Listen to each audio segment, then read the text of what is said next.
রান্নাঘরে বলল বসে বাবাকে মা চেঁচিয়ে, ইলিশ আনবে আজ, ভাত খাবো একসাথে সব জমিয়ে।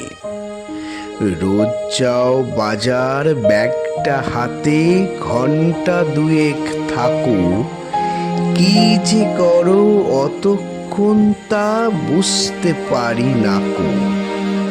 বাজার করো ছাই পাশ যত, সস্তার পচা আনাজ, পাকা ঢেঁড়স আর কুটকুটে কচু, গলা পুঁটি মাছ। আনতে বললাম টাটকা মোচা, ঘন্ট হবে মোচার, আনলো শেষে থোর, দাম শুনে ভিমড়ি খেয়ে আছাড়।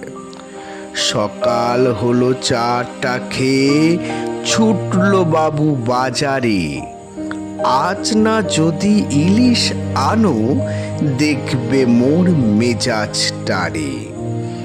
বলল বাবা মাসের শেষে পকেট যেন গড়ের মাঠ, জিনিসপত্রে লাগলো আগুন, বাজারে চলছে লুটপাট। ওসব কথা শুনবো না কো, আসছে মা মোর ঘরে, বেগুন দুটো আর ইলিশ মাছ আনবে সঙ্গে করে।